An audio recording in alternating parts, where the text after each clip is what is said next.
FTP হচ্ছে file transfer protocol.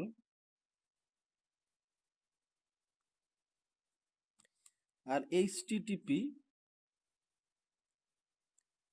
Hyper text transfer protocol.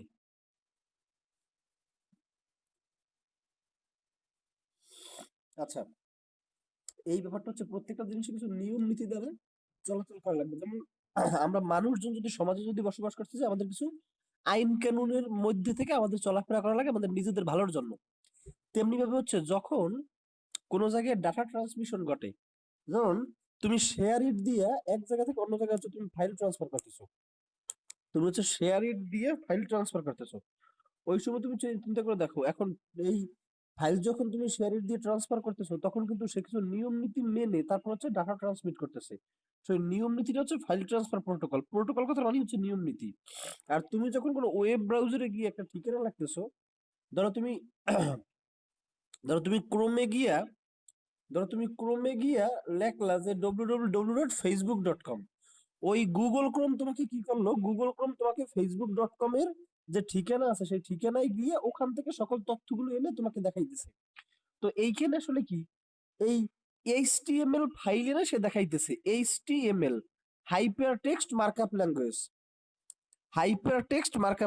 এখন দেখো, কোনো একটা ওয়েব ব্রাউজার যখন কোনো ওয়েবসাইট কিনে তোমার সামনে শো করে, তুমি জাস্ট কি করো, একটা ওয়েব ব্রাউজার যেমন গুগল ক্রোম অথবা হচ্ছে মজিলা ফায়ারফক্স অথবা হচ্ছে অপেরা মিনি এরকমের রিনেউন যে ওয়েব ব্রাউজার গুলো আছে, অথবা তোমার হচ্ছে সাফারি বলো অথবা ম্যাক্সফোন বলো, এই যে রিনেউন যে ওয়েব ব্রাউজার গুলো আছে, তুমি সেই ওয়েব ব্রাউজারের মধ্যে হচ্ছে প্রবেশ করে হচ্ছে তুমি কি করো, সেই ওয়েব ব্রাউজার অ্যাড্রেস বারে একটা ঠিকানা প্রেস করে তোমার কাজ কিন্তু শেষ। পরে ওই ওয়েব ব্রাউজার করে কি, ওই ওয়েব ব্রাউজারটা ওই ঠিকানায় গিয়ে তারপর হচ্ছে এইচটিএমএল যে ফাইলটা থাকে সেই ফাইলটাকে তোমার সামনে এনে শো করে। ফলে তুমি এইচটিএমএল এর যে সুন্দর ডিজাইন, সেই ডিজাইনটা তুমি তোমার সামনে দেখতে পাও। তাহলে এই ক্ষেত্রে কি হচ্ছে, ওই কোম্পানি সার্ভারে রাখতেছে এইচটিএমএল ফাইল বা হোস্টিং করে রাখতেছে এইচটিএমএল ফাইল। তোমার ওয়েব ব্রাউজারটা সেই এইচটিএমএল ফাইলটা এনে তোমার সামনে দেখাইতেছে, যে ওয়েব ব্রাউজার আসলে দেখাইতেছে কিরকমের সেটা ডিজাইন হয়। ফলে তুমি সুন্দর একটা ওয়েবসাইট দেখতে পাও। তাহলে ওই জায়গায় এই হোস্টিং থেকে বা সার্ভার থেকে এই হাইপার টেক্সট মার্কআপ ল্যাঙ্গুয়েজকে নিয়ে আসা লাগতেছে। এই জন্য এইটা এইটার জন্য যে নিয়ম নীতি সেইটাকে বলা হয় হাইপার টেক্সট ট্রান্সফার প্রোটোকল। বুঝতে পারছো? এগুলো সব নিয়ম নীতি, যেই নিয়ম নীতি মেনে হচ্ছে ওইখান থেকে তথ্যটা নিয়ে আসবে ওয়েব ব্রাউজার। বুঝছো?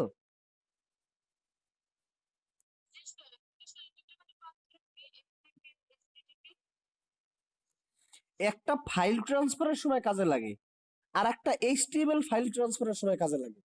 এখানে এফটিপি ফলো করা হয়, তুমি যেমন শেয়ার ইট দিয়ে কোনো অডিও ভিডিও নাও এক ফোন থেকে অন্য ফোনে, সেখানে কি ফাইল ট্রান্সফার হয় না? সেখানে হচ্ছে এফটিপি মেনে চলে। আর যখন তুমি কোনো ওয়েবসাইটে ঢোকো, তখন এইচটিএমএল ফাইল ট্রান্সফার হয়, তো সেই এইচটিএমএল ফাইল ট্রান্সফার করার সময় কাজ করে এইচটিটিপি। বুঝছো? এইচটিএমএল বাদে অন্য ফাইল ট্রান্সফারের সময় এফটিপি কাজে লাগে, আর এইচটিএমএল ফাইল ট্রান্সফারের সময় এইচটিটিপি মেনে চলে। ওকে, আচ্ছা, আর কারো কোনো প্রশ্ন আছে?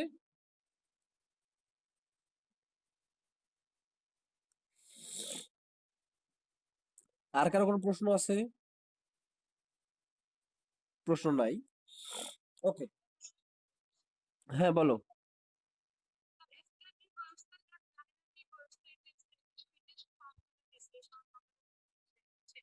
আচ্ছা, কি লেখছে বলো।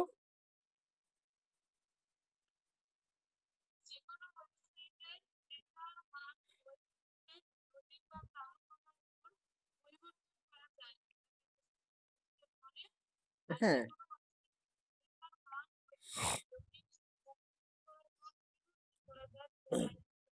আচ্ছা, তুমি ইউটিউব চালাইছো, তো ইউটিউব যখন চালাও, তুমি এখন ইউটিউবে ঢুকলে যেই ভিডিওটা দেখতে পাও, ইউটিউবটা কেটে দিয়ে আবার যদি তুমি 2 মিনিট পর ঢোকো, তাহলে কি তোমার সামনে সেম ভিডিও শো করে নাকি ডিফারেন্ট ভিডিও শো করে?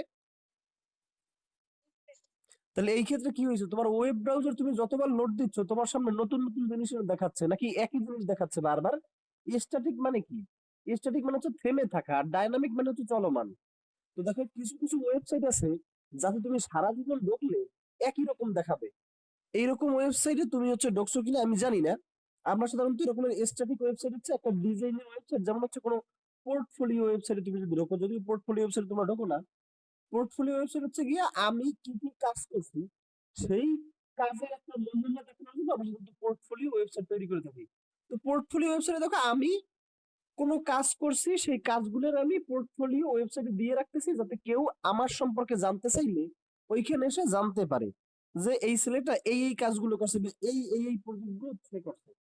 ফলে ওই ধরনের ওয়েবসাইট হয় কি, অনেক দিন যাবত কোনো যদি তুমি প্রজেক্ট না করো তাহলে একই প্রজেক্ট অনেক দিন যাবত শো করতে, তাহলে সারা বিশ্বের লোক যেই ঢুকতেছে একই জিনিস দেখতেছে যে এই ছেলেটা এই কাজ করছে, কাজের কোনো আপডেটও নাই, নতুন কোনো কাজ করেনি, ওই করে কাজই করছে। তো স্ট্যাটিক মানে হচ্ছে তুমি যতবার ঢুকবা একই রকম দেখাবে, আর ডায়নামিক মানে হচ্ছে যতবার তুমি নোট করবা তোমার ডিফারেন্ট ডিফারেন্ট জিনিস দেখাবে, এটা হচ্ছে ডায়নামিক, বুঝছো?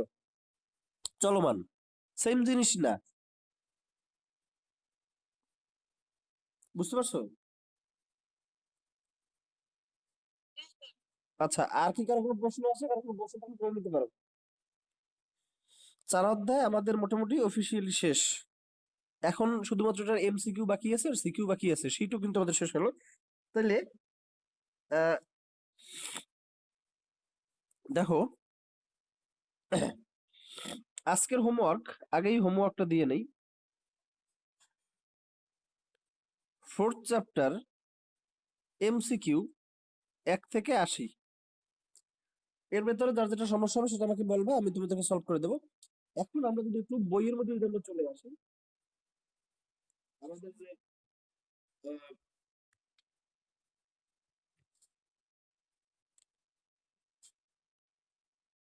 বলো, দুইটা ডোমেন আছে, একটা হচ্ছে টপ লেভেল ডোমেন, মানে একটা হচ্ছে নিজস্ব নামের ডোমেন আর একটা হচ্ছে top level domain. Top level domain হচ্ছে আবার দুই ধরনের, একটা হচ্ছে কান্ট্রি ডোমেন, একটা হচ্ছে জেনেরিক ডোমেন, নাকি এরকম একটা কথা না, নাকি? আচ্ছা, তো দেখো তুমি যদি একটু চিন্তা করে দেখো, সাধারণত একটা ডোমেনের নাম থাকে কি, ধরো তুমি ধরো বরিশাল বার্তা এই নামে তুমি একটা ওয়েবসাইট চালু করতে চাও, যদিও এই নামে হয়তো বা ওয়েবসাইট আছে, তারপর আমি চিন্তা করে দেখলাম, তো ওইটা দেখো ওইটার নাম কিন্তু এরকমের হবে, বরিশাল বার্তা ডট কম ডট বিডি।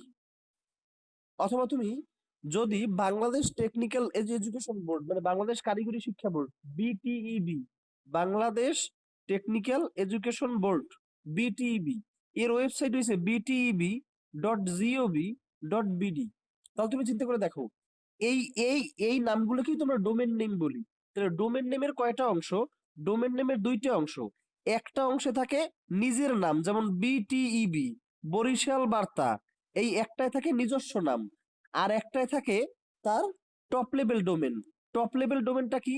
এই dot BD, dot com, dot net, dot ORG, এরকম বিভিন্ন রকম কিন্তু থাকে। যেমন এরকম থাকে যে এইটা ডট নেট, হ্যাঁ, যেমন ইউনাইটেড নেশন যেটা UN.org। ফলে এই যে ব্যাপারটা হচ্ছে, এই যে ডট ওআরজি, এই ডটের পরে যেটা থাকে এইটাকে বলা হয় টপ লেভেল ডোমেন, আর এইটাকে বলা হয় নিজস্ব নামের যে ডোমেন সেটা। এখন টপ লেভেল ডোমেন হতে পারে দুই ধরনের, একটা হতে পারে কান্ট্রি ডোমেন আর একটা হতে পারে জেনারিক ডোমেন। যেমন ডট কম, এই যে dot com, dot net, dot ORG, তারপর হচ্ছে ডট একাডেমি, হ্যাঁ, ডট জিওভি, এইগুলো হচ্ছে সব জেনেরিক। ডট কম বলতে বোঝায় একটা কোম্পানি, ডট ওআরজি বলতে বোঝায় অর্গানাইজেশন, ডট নেট বলতে বোঝায় এরা হচ্ছে ইন্টারনেট প্রোভাইডার, কোনো কোম্পানি সেটা। এরকম করে ডট জিওভি বলতে বোঝায় এটা কোনো গভর্নমেন্টের ওয়েবসাইট। যেমন তুমি যদি ইউনাইটেড কিংডম মানে যুক্তরাজ্যের কোনো সরকারি ওয়েবসাইটে ঢুকতে চাও, তাহলে দেখবা তাদের ওইখানে লেখা আছে ধরো BSL.UK, এই ডট ইউকে দ্বারা বুঝতে পারছি এটা হচ্ছে যুক্তরাজ্যের একটা জিনিস। ফলে হচ্ছে এই ডটের পরে যে ডোমেনটা থাকে সেটাকে বলে টপ লেভেল ডোমেন। এই টপ লেভেল ডোমেন হতে পারে দুই ধরনের, একটা হলো dot com, dot net, dot ORG, dot academy এইগুলোকে বলা হচ্ছে তোমার জেনারিক নেম। আর ডট বিডি, ডট ইউকে এইগুলোকে বলা হয় কান্ট্রি ডোমেন। বুঝছো? বা কান্ট্রি নেম।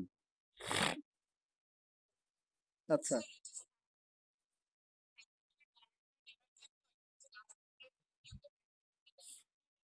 কোনটা? এইটা?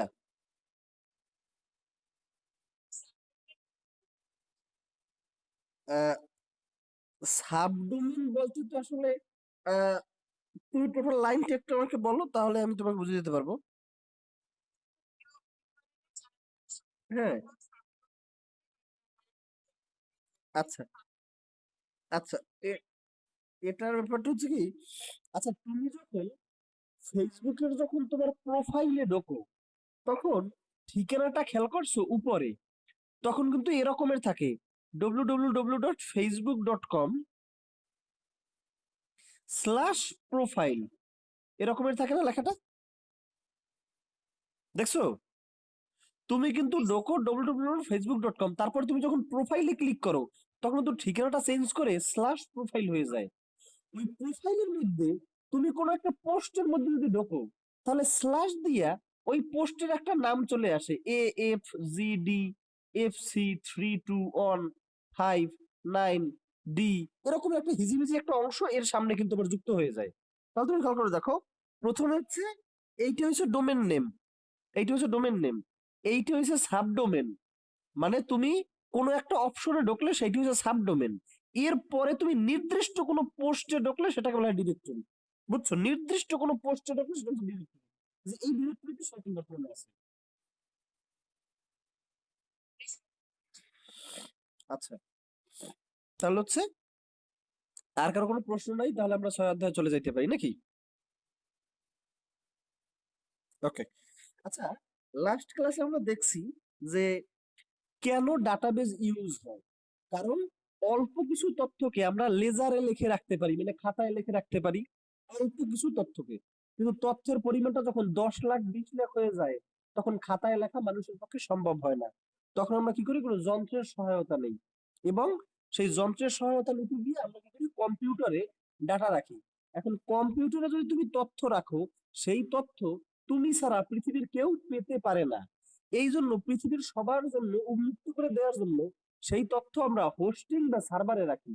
যেমন তুমি যখন এসএসসি পরীক্ষা তুমি যখন রেজাল্ট পাইছো, তখন ব্যাপারটা কি করছে, তোমার এই সারা বাংলাদেশে যত এসএসসি পরীক্ষার্থী আছে, সবার রেজাল্ট একটা হোস্টিং এ বা সার্ভারে রেখে দিছে। এর ফলে সুবিধাটা কি হয়েছে, তুমি আমি আমরা সবাই ইন্টারনেটের সাথে কানেক্ট হয়ে ওই ঠিকানায় গিয়ে আমাদের রেজাল্ট আমাদের রেজাল্টটা দেখতে পারছি। এইটা হচ্ছে সবচেয়ে বড় সুবিধা। তো এই জন্য আমরা করি কি, সাধারণত সুনির্দিষ্ট কোনো ডেটাবেস সফটওয়্যার ইউজ করি। যেমন আমরা ইউজ করছিলাম কি, এইবারে আমরা কিন্তু এসকিউ লাইট ইউজ করছি। এইবারে আমরা কিন্তু এসকিউ লাইট ইউজ করছি। এসকিউ লাইট হচ্ছে একটা ডাটাবেস সফটওয়্যার, যেই সফটওয়্যারের মাধ্যমে হচ্ছে আমরা কেন এক্সেল ফাইল ব্যবহার করতে পারি না। এক্সেল ফাইলে 1000 2000 5000 10,000 ডাটা হ্যান্ডেল করা যায়, কিন্তু 10 লাখ 20 লাখ অথবা 50 লাখ ডাটা এক্সেল ফাইলে হ্যান্ডেল করা যাবে না। তাইলে হচ্ছে কি হবে, সেটা হচ্ছে হ্যাং হয়ে যাবে, অথবা এত ডাটা সে দিতে পারবে না, সফটওয়্যার অনেক ভারী হয়ে যাবে। ওটা হচ্ছে লাইট ওয়েট কাজ করার জন্য। এজন্য হচ্ছে আমাদের ডাটাবেসটা দরকার। ডাটাবেস আসলে কি, ডাটাবেস হচ্ছে এমন একটা জিনিস যেখানে হচ্ছে আহ ডাটাগুলোকে তুমি রাখতে পারবা বা তথ্যগুলোকে তুমি রাখতে পারবা, সেইটি হচ্ছে তোমার ডাটাবেস। এখন একটা বিষয় তোমার খেয়াল করতে হবে, আচ্ছা ডাটাবেসে যখন আমি তথ্য রাখি, তখন কি আমরা টেবিল টেবিল করে রাখি না? লাস্ট ক্লাসে কিন্তু আমরা দেখাইছিলাম যে এক্সেল ফাইলে কি আমরা টেবিল করে তথ্য রাখছিলাম না? বুঝছো? তাহলে ডাটাবেজে ডাটাবেজও কিন্তু এক্সেল ফাইলের মতোই একটা জিনিস। শুধু এক্সেল ফাইলের ডাটাবেজের মধ্যে তফাৎ হইছে, এক্সেল ফাইলকে তৈরি করা হয়েছে লাইট ওয়েট, মানে অল্প কিছু ডাটা রাখলে সে ঠিক মতো কাজ করতে পারবে, কোনো ঝামেলা হবে না। কিন্তু বেশি ডাটা রাখার জন্য সে পারফেক্ট না। এজন্য বেশি ডাটা রাখার জন্য হচ্ছে আমরা ডাটাবেস তৈরি করি। তাহলে ডাটাবেজের আমরা যদি একটু সংজ্ঞাটা লিখে নেই প্রথমেই, যে আমার ডাটাবেজের সংজ্ঞাটা কি, এটা আমার খুবই গুরুত্বপূর্ণ। আর এমসিকিউ এটা যেন মনে থাকে, হোমওয়ার্ক কি, 4th চ্যাপ্টার এমসিকিউ 1 থেকে 80। আমরা এখন যদি আমরা একটু 6th চ্যাপ্টারের মধ্যে চলে যাই, তাহলে 6th চ্যাপ্টারে আমাদের প্রথমেই আছে ডাটাবেস। আচ্ছা, ডাটাবেস হচ্ছে একটা ফোল্ডারের সাথে তুলনা করা যায়। তুমি একটু চিন্তা করে দেখো, ডাটাবেসকে একটা ফোল্ডারের সাথে তুলনা করা যায়, যেই ফোল্ডারের মধ্যে অনেকগুলো ডাটা টেবিল থাকবে। যেমন তুমি চিন্তা করে দেখো, তোমাদের কলেজের একটা ডাটাবেজ আছে, সাপোজ তোমার কলেজের একটা ডাটাবেজ আছে। ডাটাবেজ কি? যেখানে তথ্য রাখা যায় বা ডাটা রাখা যায়, তাই হচ্ছে ডাটাবেজ। এক কথা যদি আমি বলি, তো কলেজের একটা ডাটাবেজ আছে, সেই ডাটাবেজের মধ্যে কতগুলো ডাটা টেবিল আছে। ডাটা টেবিল কেন? আমরা তো সাধারণত ডাটা টেবিলই ডাটাগুলোকে রেখে দিই। ধরো এখানে স্টুডেন্ট নামক একটা টেবিল আছে, যেখানে স্টুডেন্টদের সকল তথ্য রাখা হয়েছে। আর হচ্ছে টিচার নামক একটা ডাটা টেবিল আছে, যেখানে হচ্ছে টিচারদের সকল তথ্য রাখা হয়েছে।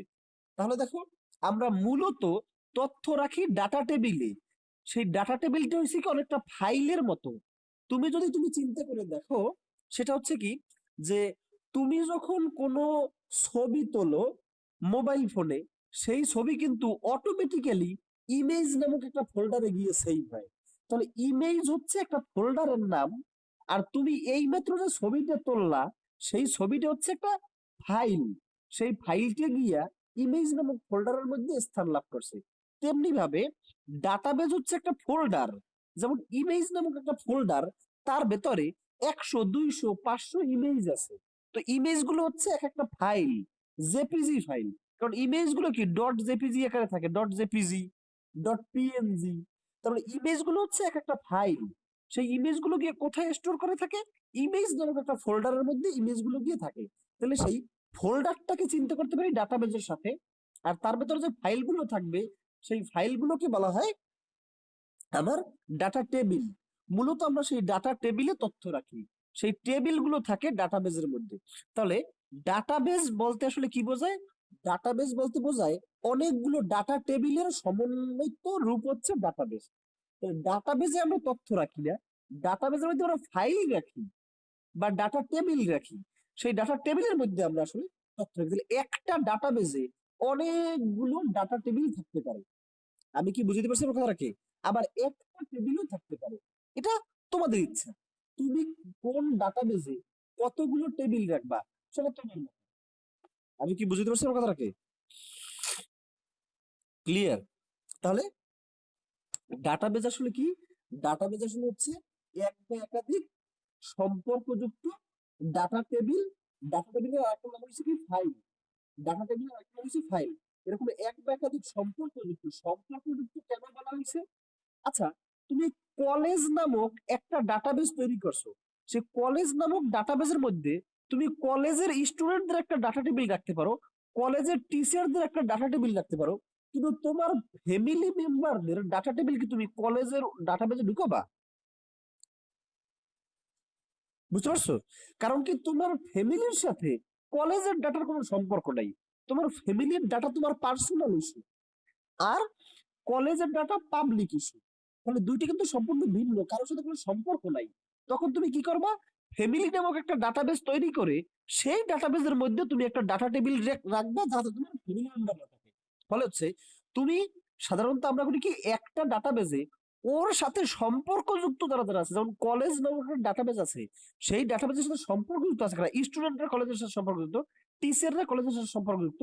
চাইলে তুমি চতুর্থ শ্রেণীর কর্মকর্তা যারা আছে, মানে কর্মচারী যারা আছে, তাদেরকেও তুমি এর ভিতরে ইনক্লুড করে দিতে পারো। তাহলে ব্যাপারটা আসলে কি, এই কলেজ নামক একটা ডাটাবেজ আছে, তার ভেতর এই কলেজের সাথে যারা যারা সম্পর্কিত তাদেরই কিন্তু আমি ডাটা টেবিল বা ফাইলগুলো রাখতেছি। আমার ফ্যামিলির একটা ডাটা টেবিল বা ফাইল কিন্তু আমি এর ভিতরে রাখতেছি না। ফলে একটা ডাটাবেজের আমরা সংজ্ঞা দিতে পারি পরস্পর সম্পর্কযুক্ত কতগুলো ডাটা টেবিল থাকবে। এখানে কিন্তু সম্পর্কটা থাকা লাগবে। সম্পর্ক হুট করে পৃথিবীর সবকিছু তুমি এক এক এক জায়গায় নিয়ে আসলে হবে না, তোমার ভাগ ভাগ করে রাখতে হবে। আচ্ছা, বুঝতে পারছো আমার কথাগুলো?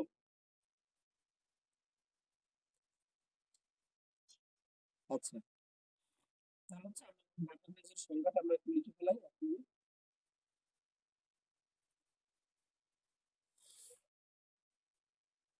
ডাটাবেজ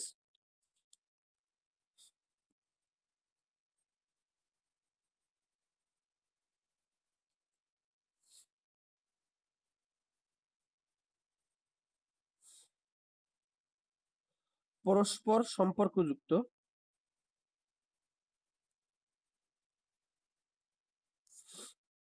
পরস্পর সম্পর্কযুক্ত এক বা একাধিক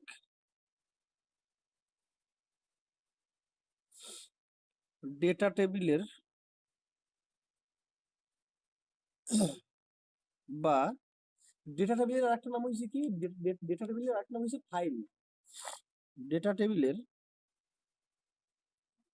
বা ফাইলের সমষ্টিকে ডেটাবেস বলা হয় বা ডেটাবেস বলে। তাহলে আমরা বুঝলাম একটা ডেটাবেজে কি থাকবে, একটা ডেটাবেজে হচ্ছে অনেকগুলো ডেটা টেবিল থাকবে, যারা আবার পরস্পর অবশ্যই সম্পর্কযুক্ত থাকা লাগবে। এখন আচ্ছা, মনে হচ্ছে এটা? আচ্ছা, তাহলে আমরা যদি একটু এদিকে যদি চলে যাই, তাহলে ডেটাবেস আমরা কি বুঝলাম? ডেটাবেস হচ্ছে অনেকগুলো টেবিলের সমন্বয় গঠিত, সাধারণত টেবিলগুলোর মাঝে কিছু সম্পর্ক থাকা লাগবে, যেমন একই রকমের টেবিল থাকা লাগবে। তাহলে দেখো, আমরা লাস্ট ক্লাসে আমরা এই পর্যন্ত পড়াইছি বা এই পর্যন্ত তোমাদেরকে পড়তে বলছিলাম। এরপরে আবার ডেটাবেস, ডেটাবেজের আমরা হচ্ছে সংজ্ঞাটা লিখে নিলাম। ডেটাবেজের হচ্ছে আমরা সংজ্ঞাটা লিখে নিলাম। এখন দেখো, দুই ধরনের ডেটাবেজ আছে, দুই ধরনের ডেটাবেজ আছে বা ডেটাবেজ হচ্ছে দুই ধরনের। একটা হচ্ছে রিলেশনাল ডেটাবেস,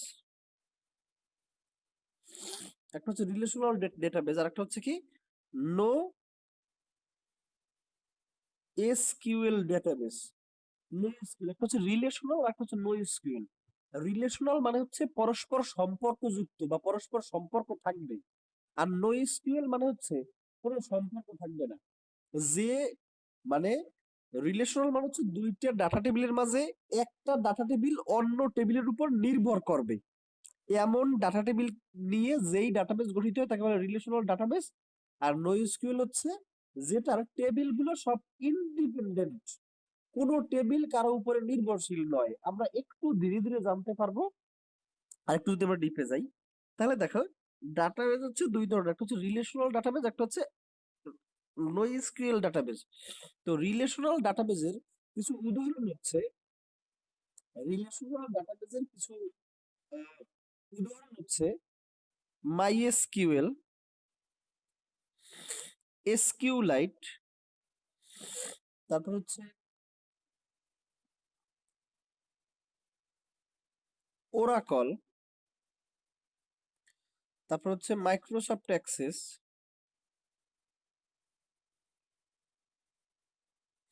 এগুলো হচ্ছে কিছু ডাটাবেস সফটওয়্যার। এর মধ্যে আমরা কিন্তু ইউজ করতেছি কোনটা? আমরা ইউজ করতেছি এসকিউলাইট। আচ্ছা, রিলেশনাল ডাটাবেসটা অনেক পুরনো এবং এখনো পর্যন্ত পৃথিবীর যত জায়গায় ডাটাবেস ব্যবহার হয় প্রায় 90 ভাগ বা 85 থেকে 90 ভাগ জায়গায় এই রিলেশনাল ডাটাবেস ব্যবহার করা হয়, যত মানুষ তত হয়। আর মাত্র 5-10% জায়গায় আমরা NoSQL ইউজ করা হয়। রিলেশনাল ডাটাবেসটা হ্যান্ডেল করাটা অনেকটা ইজি, NoSQLটা হ্যান্ডেল করাটা তো ইজি না। এজন্য হচ্ছে আমাদের রিলেশনাল ডাটাবেসটা সবচেয়ে বেশি ইউজ হয়। তো রিলেশনাল ডাটাবেসের জন্য ভিন্ন ভিন্ন সফটওয়্যার আছে। কেন ডাটাবেসের জন্য ভিন্ন সফটওয়্যার দরকার তাও আমরা বুঝি। এক্সেল ফাইলে 10,000 20,000 তথ্য নিয়ে কাজ করা যায়, কিন্তু 10 লাখ 20 লাখ অথবা 50 লাখ ডাটা নিয়ে কাজ করতে হলে তখন আসলে অবশ্যই ভিন্ন একটা ইন্ডিপেন্ডেন্ট একটা সফটওয়্যার দরকার হয়, যেটার কাজই হবে শুধু তথ্য রাখা। তো এই জন্য হচ্ছে আমাদের এক্সট্রা এই সফটওয়্যার গুলো আমাদের দরকার, যে কোনো একটা সফটওয়্যার আমরা ইউজ করতে পারি। আমি এখনো পর্যন্ত কোনোদিন এসকিউএলএইট ইউজ করি নাই, তোমাদেরকে পড়ানোর জন্য সর্বপ্রথম হচ্ছে এসকিউএলএইট ইউজ করতেছি। আমি সবসময় মাই এসকিউএলটা ব্যবহার করছি, মাই এসকিউএলটা আমি সবসময় ব্যবহার করছি। যদিও এখন হচ্ছে আমরা মাই এসকিউএল ব্যবহার করি না, অন্য অন্য কোনো কিছু ব্যবহার করবো হয়তোবা। আহ, আচ্ছা, এখন দেখো, আর নো এসকিউএল ডাটাবেস হচ্ছে মঙ্গোডিবি। এই মঙ্গোডিবি, মঙ্গোডিবি হচ্ছে সফটওয়্যার যেটা হচ্ছে এখন পর্যন্ত নো এসকিউএল এর জন্য সবচেয়ে বেশি চলে, সেটা হচ্ছে মঙ্গোডিবি।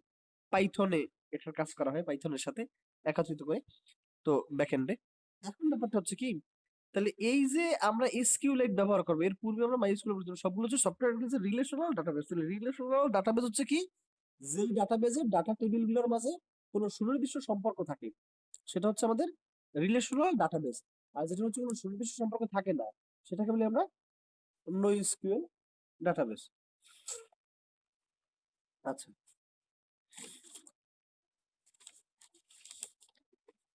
তাহলে এখন আমরা চলে আসি রিলেশনাল ডাটাবেস। আর আমাদের মেইন ফোকাস থাকবে রিলেশনাল ডাটাবেসে, কারণ পৃথিবীর 90 ভাগ জায়গায় এই রিলেশনাল ডাটাবেসটা ইউজ করা হয়, এবং এটা হ্যান্ডেল করা মোটামুটি সহজ এবং আহ, ঝামেলা কম। হ্যাঁ, সহজ হ্যান্ডেল করা যায়। এই জন্য হচ্ছে এই রিলেশনাল ডাটাবেসটা ইউজ হয়। দেখো, এই জন্য আমাদের বইতেও কিন্তু এসকিউলাইট কে বেছে নেওয়া হয়েছে। এসকিউলাইট কে বেছে নেওয়া হয়েছে, এই কথার মানে কি এসকিউলাইট কিন্তু একটা রিলেশনাল ডাটাবেস। তো এখন আসলে আমরা রিলেশনাল ডাটাবেসের একটা সংজ্ঞাটা আমরা লিখে নেই।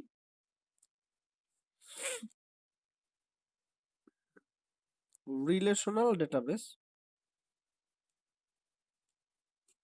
দেখো আমি যদি বই থেকে তোমাদের একটু দেখাই দিই, আমাদের আজকের পড়া শুরু হয়েছে এই ডাটাবেস দিয়া। তো আমরা প্রথম ডাটাবেসের সংজ্ঞা লেখাইছি। এই যে দুই ধরনের ডাটাবেস, এই যে ডাটাবেসকে মোটা দাগে দুই ভাগে ভাগ করা যায়, একটা হচ্ছে রিলেশনাল ডাটাবেস আর একটা হচ্ছে নো এসকিউএল ডাটাবেস, এই দুই ধরনের। তারপরেই এখানে বর্ণনা দিছে রিলেশনাল ডাটাবেস সম্পর্কে, এই জায়গায় বর্ণনা দিছে। ফলে আমরা এখন আছি রিলেশনাল ডাটাবেসের মধ্যে। তো রিলেশনাল ডাটাবেসটা হচ্ছে কি,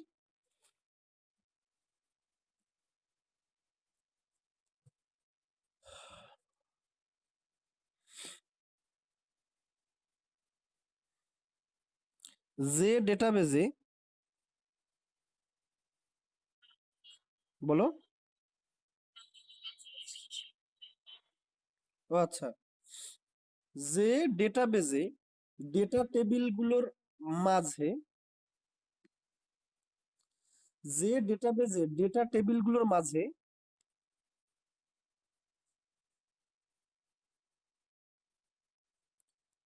সুনির্দিষ্ট সম্পর্ক থাকে,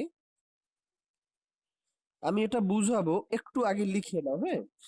সুনির্দিষ্ট সম্পর্ক থাকে, তাকে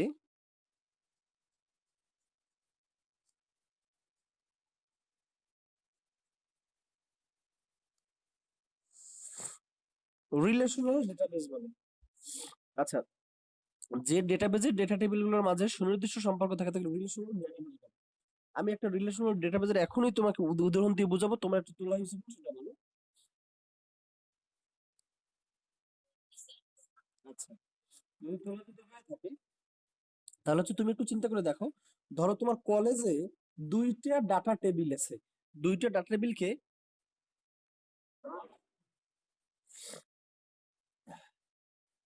কালকে হচ্ছে ভার্সিটিতে একটা প্রোগ্রাম ছিল আমাদের, স্যার আসছে অনেকদিন পরে।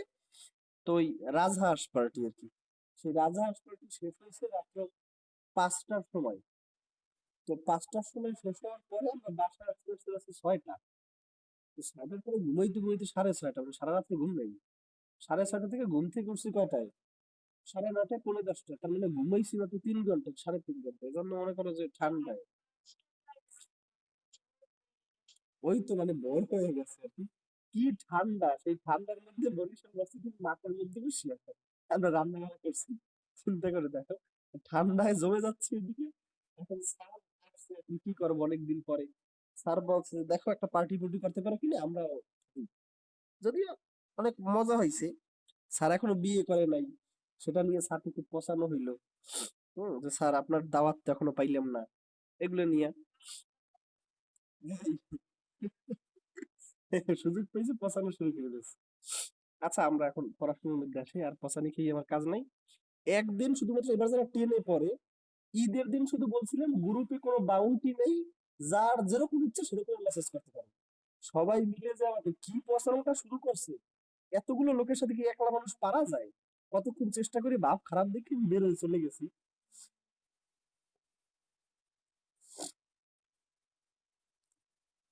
কতক্ষণ চেষ্টা করে দেখি যে পারা যাবে না ডিফেন্সিভদের সাথে।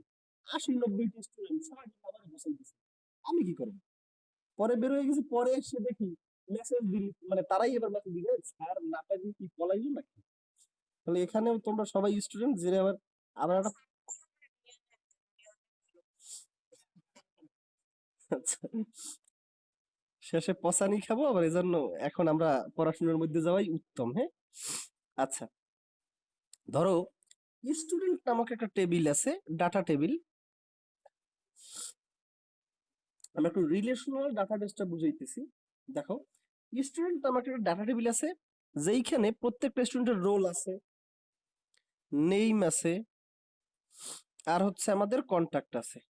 আচ্ছা, আর এইখানে দেখো রেজাল্ট নামক একটা ডাটা টেবিল আছে, সেখানে হচ্ছে রেজাল্ট নামক ধরো একটা ডাটা ডাটা টেবিল আছে, এটা হচ্ছে রেজাল্ট। এখানে হচ্ছে রোল আছে, তারপর হচ্ছে মার্কস আছে, আর এখানে জিপিএ আছে। আচ্ছা, আপাতত আমি দেখানোর সুবিধার্থে এখানে 101, 203, 405, 609 এরকম 4টা রোল দিলাম। বুঝি নাই, বলো। কন্টাক্ট মানে আমরা তো টেবিল টেবিল করে করে তথ্য রাখি ডাটাবেজে। এই বিষয়টা আমি কালকেও দেখাইছি একবার, যে আমরা এই এক্সেল ফাইলে আমরা যেরকম তথ্য রাখি ওই রকম তথ্য রাখি ডাটাবেজের মধ্যেও। আমরা দেখবো, আমরা তো অলরেডি সফটওয়্যার আমরা ইনস্টল দিছি ফোনে বা আমাদের হচ্ছে ল্যাপটপে, যে যেটাই করি। আর একটা ক্লাস পরেই হচ্ছে আমরা একটু প্র্যাকটিক্যাল আসবে, তখন আমরা দেখবো যে আসলে কিভাবে তথ্যগুলোকে রাখতে হয় বা কিভাবে কি করতে হয় সেগুলো। এখন দেখো, এই হচ্ছে এ বি সি ডি।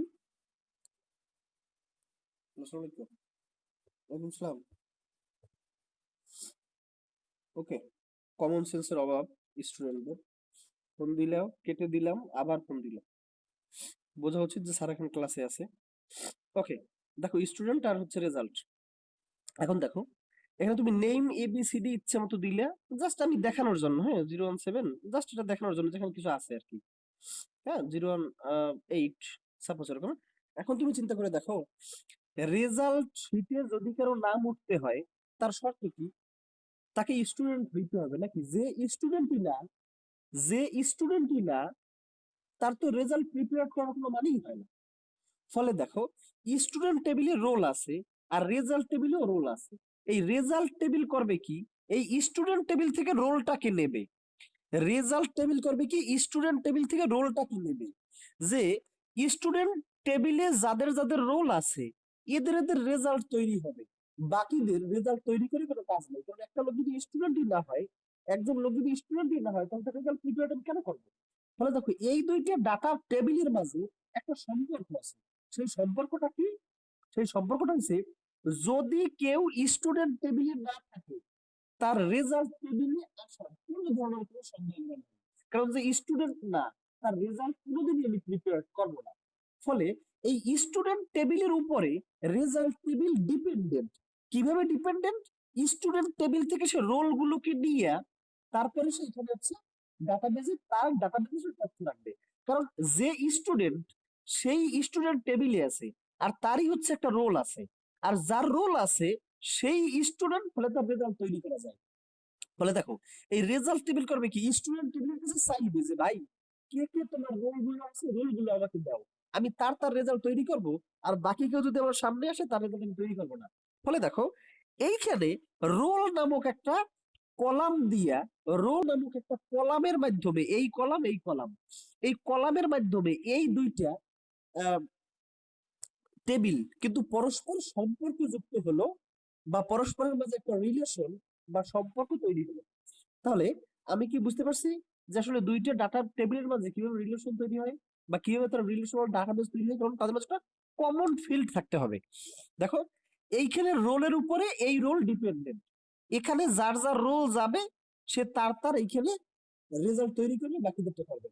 আমি কি বুঝতে পারছি আমার কথাটাকে? আরেকবার বলা লাগবে? মানে ব্যাপারটা হচ্ছে, রেজাল্ট টেবিলটা স্টুডেন্ট টেবিলের উপর নির্ভরশীল। এই নির্ভরশীলতা গুলোকেই তোমরা রিলেশন বলি, সম্পর্ক বলি। আমি আমার বাবা মায়ের উপর নির্ভরশীল। আমার বাবা কোনো কথা বললে সেই কথা আমাকে রাখতেই হবে, কারণ তার সাথে আমার একটা সম্পর্ক আছে। আচ্ছা, তেমনি ভাবে আমি যদি কোনো ঝামেলায় পড়ি, তখন তোমার বাবাকে ফোন দিই, তখন আমার বাবাই তো এসে সেই ঝামেলা থেকে আমাকে উদ্ধার করে। কারণ আমার প্রতি তার একটা রেসপন্সিবিলিটি আছে, বা আমার সাথে তার একটা সম্পর্ক আছে। ফলে তুমি একটু চিন্তা করে দেখো, তুমি যখন রেজাল্ট তৈরি করতে যাবা, তখন তুমি কার রেজাল্ট তৈরি করবা? দুনিয়ার সব মানুষের রেজাল্ট তৈরি করবা, নাকি যে যে তোমার স্টুডেন্ট শুধু শুধু তার রেজাল্ট তৈরি করবা? যে যে তোমার স্টুডেন্ট শুধুমাত্র তুমি তার রেজাল্ট তৈরি করবে, তো। ফলে এই রেজাল্ট টেবিলে তো জানতে হবে যে কে কে স্টুডেন্ট আর কে কে স্টুডেন্ট না। এই রেজাল্ট টেবিল কোথা থেকে সেই স্টুডেন্টের ইনফরমেশনটা নেবে? এই টেবিল থেকে নেবে না ইনফরমেশন? যে এই টেবিলের যে যে রোল আছে, সেই সেই রোল ধরে সে রেজাল্ট প্রিপেয়ার করবে নাকি? বুঝছো? বোঝা গেছে? ফলে এই রেজাল্ট টেবিলটা এই রোলের মাধ্যমে এই টেবিলটার সাথে কানেক্টেড হয়ে গেল, বা সম্পর্কযুক্ত হয়ে গেল। যে এইখান থেকে রোল গুলোরে নিয়ে তারপর তার রেজাল্ট প্রিপেয়ার করতে হবে। এর বাইরের রোল বা বাইরের কেউ আসলে সে রেজাল্ট প্রিপেয়ার করতে পারবে না বা পারবে না। বোঝা গেছে? ফলে এই দুইটা টেবিলের মাঝে কি একটা রোল নামক কলামের মাধ্যমে একটা সম্পর্ক তৈরি হলো না? এখন সে করবে কি, 101 নম্বর রোল পাইছে, 101 নম্বরে সে রোল প্রিপেয়ার করবে। 203 নম্বরটা পাইছে, সেটা রেজাল্ট প্রিপেয়ার করবে। 405 নম্বরটা পাইছে, ফলে সেটা রেজাল্ট প্রিপেয়ার করবে। 609 নম্বর রোল পাইছে, ফলে সেটা রেজাল্ট প্রিপেয়ার করবে। এখন সেখানে মার্কস রাখবে ইচ্ছা মতো, এখানে মার্কস মানে যে যেটা পাইছে আর কি, সেই মার্কস রাখবে আর তার জিপিএ রাখবে। 5 5 5 5, সবাই তো গণহারে 5ই পাইছো। 90 85 87 95 সাপোজ এরকমের। আমি কি বুঝতে পারছি আমার কথা আর কি? ফলে এই দুটো টেবিলের মাঝে কি রিলেশন বলো?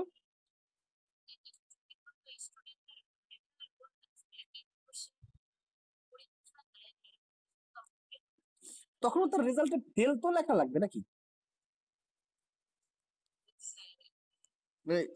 রেজাল্ট তোমার জানানো লাগবে তুমি ফেল বা উইথ ফেল, এসব জানানো লাগবে। যাই হোক, এখন দেখো তাহলে দুইটা ডাটা টেবিলের মাঝে রিলেশনের শর্ত আছে।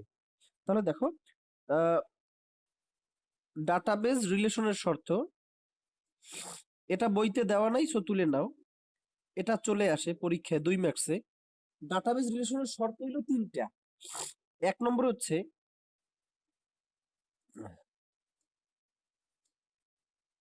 দুটি টেবিলের মাঝে অবশ্যই একটি কমন ফিল্ড থাকতে হবে। একটি কমন ফিল্ড থাকতে হবে। যেমন তুমি দেখো, তুমি কিন্তু দেখছো এই দুইটা টেবিলের মাঝে কমন ফিল্ড হচ্ছে একটা রোল। এই রোলটা কিন্তু কমন, রোলটা কিন্তু কমন, ফলে এই জায়গার রোল গুলো নিয়েই কিন্তু রেজাল্ট প্রিপেয়ার করবে। আচ্ছা, 12টা কি কারো পড়া আছে? 12টা কারো পড়া আছে? আচ্ছা, 12:15 আছে, তার মানে আমি 12টা 5 পর্যন্ত তো ক্লাস নিতে পারি নাকি? আমাদের আজকে এমনিতেই ওই মানে আমি তো রাত্রে ঘুমাইতে পারিনি, এজন্য হচ্ছে আমার প্রচুর পরিমাণ ঠান্ডার প্রবলেম আছে, সেটা তো এমনিতেই সারা রাত্র ঠান্ডার মধ্যে ছিলাম, এজন্য হচ্ছে একটু লেট হয়েছে। এটা মনে হয় তোমার মনে হয় নেটে প্রবলেম, কেউ একজন স্ক্রিনশট দিয়ে দিয়ে দাও। আচ্ছা, দুটি টেবিলের মাঝে অবশ্যই একটা কমন ফিল্ড থাকতে হবে, এটা হচ্ছে প্রথম কথা। 2 নম্বর কথা হচ্ছে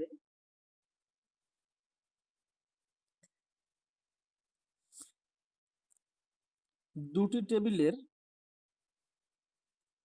অন্তত একটিতে প্রাইমারি কি থাকতে হবে। প্রাইমারি কি এর মানে কি আমরা বুঝবো আজকের ক্লাসে, না হইলেও নেক্সট ক্লাসে। আজকে হয়তো বা বোঝানো যাবে না, এত সময় পাওয়া যাবে না, জাস্ট আমরা আসবো ধীরে ধীরে। দুটি টেবিলের অন্তত একটিতে প্রাইমারি কি থাকতে হবে, এইটাকে আপাতত আমরা একটু লিখে নেই, হ্যাঁ আমি বুঝাবো প্রাইমারি কি কি। আচ্ছা, 3 নম্বর হচ্ছে দুটি ডাটা টেবিলকে দুটি অবশ্যই একটু কমন কমন কমন কমন মানে কি একই, যেমন এখানেও রোল আছে এখানেও রোল আছে, দুই দুটো কিন্তু কমন। এই কমন ফিল্ডের মাধ্যমে কিন্তু সম্পর্কটা স্থাপিত হয়। এই রেজাল্ট টেবিলটা স্টুডেন্ট টেবিলের সাথে সম্পর্কযুক্ত হয় বা ডিপেন্ডেন্ট হয়। আচ্ছা, দুটি দুটি ডেটা টেবিল একই সময়ে খোলা বা ওপেন আর কি, হ্যাঁ ওপেন থাকতে হবে। এই তিনটা হচ্ছে শর্ত। এখন প্রথম শর্ত তো আমি বুঝছি, দুইটা টেবিলের মাঝে অবশ্যই একটা কমন ফিল্ড থাকতে হবে, কারণ সেই কমন ফিল্ড দিয়েই তো সম্পর্কটা স্থাপিত হবে। তোলা হইলে বইলো, তারপরে আমি বুঝাইতেছি। আচ্ছা, এরপর 2 নম্বরটা বুঝিনি বলো। হ্যাঁ অবশ্যই পারে। আমরা সাধারণত দুইটা টেবিলের মাঝে সম্পর্ক তৈরি করি। অনেকগুলো টেবিলের মাঝে যদি আমরা একই সাথে সম্পর্ক তৈরি করতে যাই, তখন হচ্ছে হয় কি মানে কমপ্লেক্স হয়ে যায় ব্যাপারটা। এই জন্য প্রফেশনাল কাজ করলে আমরা করি কি, টেবিলকে ভেঙে ভেঙে সবসময় চেষ্টা করি যাতে দুইটি টেবিলের মধ্যে সম্পর্ক রাখা যায়, তাহলে হ্যান্ডেল করার সুবিধা হয়। বুঝছো? যতটুকু সামনে যাবো আমরা বিষয়গুলো একটু বুঝতে থাকবো ধীরে ধীরে। আচ্ছা, তাহলে দুইটা টেবিলের মধ্যে অবশ্যই একটা কমন ফিল্ড থাকতে হবে, যেমন রোল রোল এখানে আছে কমন ফিল্ড। এরপর হচ্ছে দুটি ডেটা টেবিলে একই সময়ে খোলা বা ওপেন থাকতে হবে। দেখো, রেজাল্ট টেবিলটা বর্তমানে ওপেন আছে, সে কাজ করতেছে, কিন্তু স্টুডেন্ট টেবিলটা ওপেন নাই। এখন রেজাল্ট টেবিলের কাজ করতে হইলে তো রোল দরকার। রোল সে কোথায় পাবে? স্টুডেন্ট টেবিল থেকে সে রোল গুলো নেবে। এখন স্টুডেন্ট টেবিল ওপেন করা নাই, তাহলে ঝামেলাটা কি হবে? রেজাল্ট টেবিল কি রেজাল্ট প্রিপেয়ার করতে পারতেছে তখন? বুঝছো? এই জন্য দুইটা টেবিলকে একই সময়ে ওপেন থাকা লাগবে। তা না হইলে একটা টেবিল আর একটা টেবিলের মাঝখান থেকে যে তথ্যগুলো আনবে, যেমন এই রেজাল্ট টেবিলের কি রোল গুলো এই টেবিল থেকে নিয়ে আসা লাগবে, সে সেটা আনতে পারবে না, তখন কাজ করা বন্ধ হয়ে যাবে। এবং দুইটা টেবিলকে একই সময়ে করতে হবে। আর প্রাইমারি কি, এই ব্যাপারটা সম্পর্কে আমরা নেক্সট ক্লাসে পরিপূর্ণভাবে কথা বলবো। যদিও শনিবারের ওদের মাঝে আরেকটু বেশি বোঝানো হয়েছিল, কিন্তু আমাদের তো আজকে ক্লাসই 20 মিনিট 15 মিনিট পরে শুরু হলো, এটা ঝামেলার কারণে। যাই হোক, আমরা নেক্সট ক্লাসে আবার দরকার হলে 5 মিনিট একটু বেশি পরে ওদেরকে সমান সমান জায়গায় চলে আসবো। আচ্ছা, যাই হোক, তো আজকে তুমি বই থেকে কোনটুকু পড়বা সেটা হচ্ছে একটা ব্যাপার। বই থেকে তো আসলে আজকে তেমন কিছু পড়াইতেই পারলাম না। লিস্ট আরো 10-15 মিনিট একটা ক্লাস, মানে 10 মিনিট হইলে হইতো, তা তো নেওয়া যাচ্ছে না। এই রিলেশনাল ডাটাবেজের পূর্ব পর্যন্ত পড়বা, মানে একটু পড়বা, কারণ রিলেশনাল ডাটাবেসটা আমি এখনো ফুলফিল ভাবে শেষ করতে পারি নাই। আরো অনেক কিছু আছে, এটা পড়তে গেলে বুঝবা না। এজন্য আমি একটু রিলেশনাল ডাটাবেস পরিপূর্ণ করি নেক্সট ক্লাসে, তারপর তুমি রিলেশনাল ডাটাবেসটা পড়া শুরু করো। এর আগ পর্যন্ত রিডিং করো। আর এমসিকিউ যেটা ছিল 1 থেকে 80,